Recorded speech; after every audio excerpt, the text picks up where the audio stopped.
Cordial saludo. A continuación presento el video correspondiente a la fase final de la materia de electrónica de potencias de la Universidad Nacional Abierta y a Distancia UNAD, bajo la tutoría del ingeniero Jairo Luis Gutiérrez, con respecto a la implementación y el análisis del circuito conversor de DC-AC controlado por SPWM.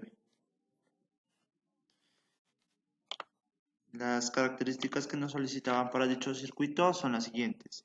Debe tener un voltaje de corriente directa de 12 o 24 voltios. Debe tener un voltaje de corriente alterna de salida de 120 voltios a 60 Hz con un transformador elevador. Y la potencia de salida debe ser de 100 a 1000 watts. Bueno, aquí tenemos el circuito con todas sus etapas que comprenden el circuito completo. La etapa de generación de señales, la etapa de control, que está compuesto por unos transistores en cascada, la etapa de potencias, compuesta por un puente AH y transistores IGBT, la etapa de filtrado y la etapa de elevación de voltaje. También tenemos un osciloscopio, que es el que nos ayudará a mostrar las señales de entrada y salida.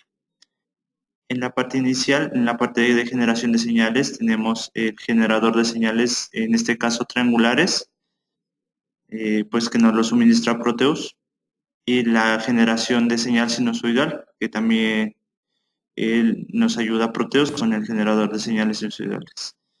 Como podemos ver, tenemos una frecuencia de 60 Hz con 6 voltios, y para la señal triangular utilizamos una frecuencia de 1200 Hz con una amplitud de 6 voltios.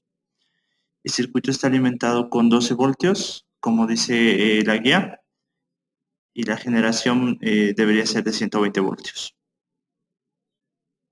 Tenemos la etapa de las señales, las dos señales que están emitidas. Las introducimos a un comparador de señales y nos debe determinar una señal SPWM, la cual alimentaríamos la parte de transistores que controlan el switcheo de los IGBT. Los IGBT nos ayuda con la etapa de potencia y debería generar una señal sinusoidal que el transformador luego debería elevar a los 120 voltios que necesitamos. Bueno, aquí está la simulación. Entonces, inicialmente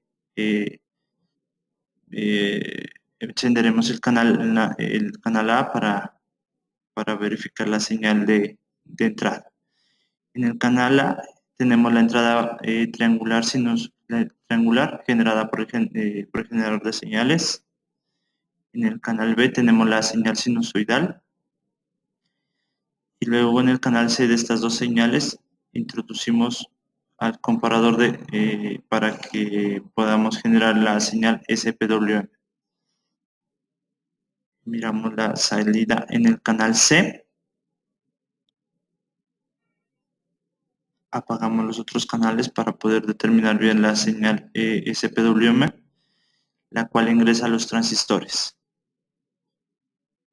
Una vez ingresada la señal, es controlada por el puente AH y los IGBT. Podemos ver la salida en AC, que corresponde a los entre 100, 106 a 110 voltios.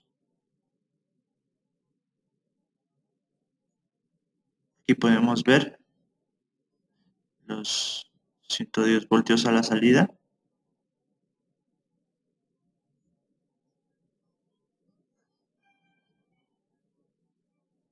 Y en la etapa después del filtrado tenemos la elevación gracias al transformador de 105 a 110 voltios.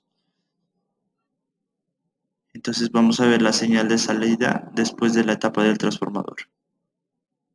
Apagamos las etapas del SPWM y obtenemos la salida. Es la salida casi de una señal sinusoidal. Bueno, esta es la simulación del circuito requerida para esta fase. Espero pues haber cumplido con los requisitos que se necesita. Muchas gracias.